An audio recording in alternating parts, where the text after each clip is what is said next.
Bonjour à tous, on se retrouve pour une nouvelle vidéo concernant l'UE1. Aujourd'hui on parlera de biologie moléculaire et on traitera les différents sujets tels que Southern Blot et Western Blot, donc on parlera d'amorces, d'ADN complémentaires, de protéines, etc. Ce sera sous forme d'exercice, donc c'est très important pour le jour du concours de maîtriser l'ensemble des phénomènes mis en jeu dont on va parler tout à l'heure. Et voilà, et à vraiment bien les maîtriser pour pouvoir appliquer ça dans des exercices que l'on pourra vous demander éventuellement le jour du concours. Donc d'abord, l'énoncé, on vous parle d'un gène X suivant, donc avec les 5 exons A, B, C, D, E, 4 introns, F, G, H, I, peu importe. On vous donne la taille en paires de bases, donc on vous dit A 300 paires de bases, B 402, C 132, D 279, E 270, F 120, G 50, H 150 et enfin I 300 paires de bases. Donc déjà, ce qu'il faut remarquer dans cet exemple, c'est qu'on vous donne un schéma en plus qui correspond plus ou moins en fait à la transcription de votre énoncé. Mais généralement, on peut vous donner aussi un schéma. Donc on vous représente les exons avec des carrés, vos introns par une simple ligne. On vous parle également de 10 amorces qui sont présentes sur la figure, donc l'amorce 1, l'amorce 2, 3, 4, etc.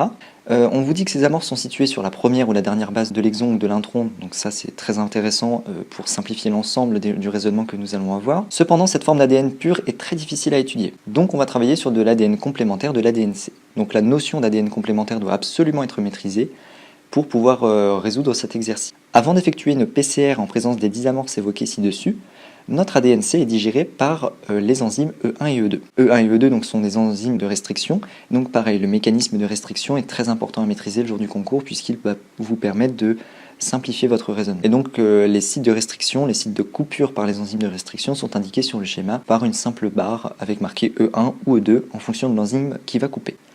Question 1, on vous demande quelle est la taille des fragments d'ADNC obtenus sans sonde exon spécifique. Puis on vous demande quelle est la taille des fragments obtenus si l'on dispose d'une sonde dirigée contre l'exon D, donc toujours avec le schéma.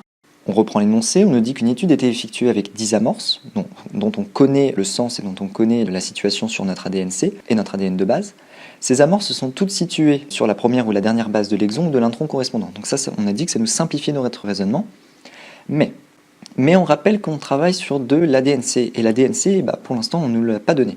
L'ADNC, l'ADN complémentaire, il faut se rappeler qu'il est obtenu à partir d'un ARN qui lui-même a été obtenu à partir de l'ADN initial. Donc, si jamais vous prenez votre ADN bicaténaire, que vous faites une transcription afin d'obtenir un ARN, l'ARNM sera débarrassé de tout intron. Et donc, si vous obtenez un ADN complémentaire à partir de votre ARN, eh bien, on peut en conclure que l'ADNC sera lui aussi débarrassé de tout intron. C'est pourquoi les amorces qui se fixent initialement sur les introns, donc comme on nous le montre sur le schéma ici, imaginons l'amorce numéro 3, eh bien, étant donné que sur notre ADN complémentaire nous n'avons plus d'introns, cette amorce, l'amorce 3, si on reprend cet exemple, alors l'amorce 3, l'amorce 6, l'amorce 9, et c'est tout, ne pourront plus en fait, être utilisées pendant notre étude.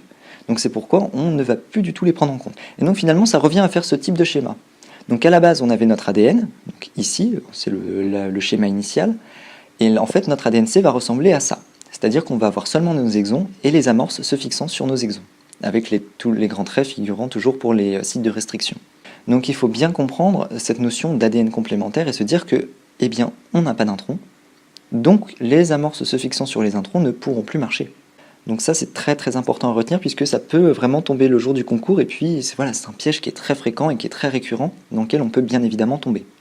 Ensuite, on nous dit que cet ADNC est digéré par nos enzymes de restriction, donc on considère que cet ADNC est véritablement séparé en 3 fragments.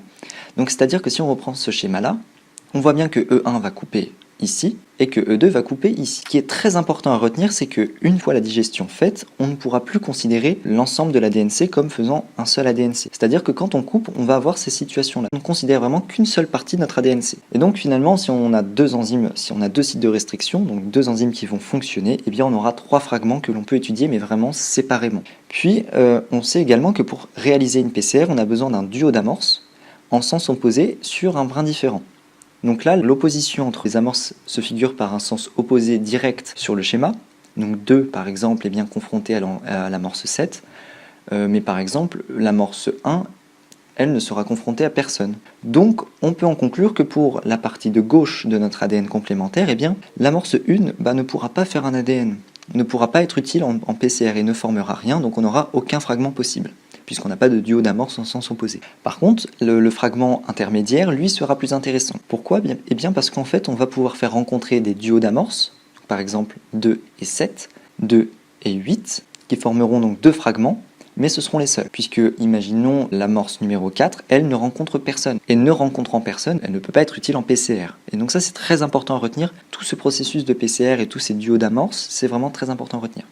Donc là, on avait deux fragments possibles sur le fragment intermédiaire de notre ADN complémentaire. Et enfin, le dernier fragment, lui, mêlait un duo d'amorce, le 5 et le 10, et donc permettait l'obtention d'un fragment. Si on n'utilise pas donc de sonde spécifique, eh bien on peut combiner les amorces de 7, de 8 et 5, 10, comme vu précédemment, et donc on obtient trois fragments. Et il suffit de calculer donc le nombre de paires de bases présentes sur les exons B, donc pour l'amorce de 7, BC pour l'amorce de 8, et enfin l'exon E pour la dernière possibilité, donc entre les amorces 5 et 10. Bien. Donc on cumule leur nombre de paires de bases, donc B on obtient 402, BC 534 et E 270. Donc ça, ce seront les fragments que l'on pourrait visualiser lors d'un Sarson blot sans sonde spécifique d'exon. Donc là, évidemment, c'était un résultat qui était attendu. Puis, si l'on sonde l'exon D, imaginons dans une autre expérience, on utilise une sonde qui va être complémentaire de l'exon D, on s'aperçoit qu'aucun duo d'amorce ne va contenir après PCR l'exon D. Alors qu'est-ce que ça veut dire ? Ça veut dire que, imaginons, on réalise cette PCR, donc on met nos mêmes duos d'amorce, eh bien on sait que notre amorce 4, elle ne va être confrontée à personne. Et donc toute cette partie-là, toute la partie de l'exon D, eh bien finalement, après PCR avec ces amorces, ne va pas être contenue dans les fragments dits précédemment. Donc c'est pour ça que si l'on sonde l'exon D, eh bien on aura 0 fragment après l'étude. Donc ça, très très important à retenir également, c'est que si l'on sonde, eh bien on regarde tous les fragments obtenus initialement, et si un des fragments contient l'exon qui est sondé, eh bien il sera visible lors du Sarson blot, mais si aucun des fragments obtenus initialement ne contient cet exon, eh bien on n'aura aucun fragment visible après l'étude.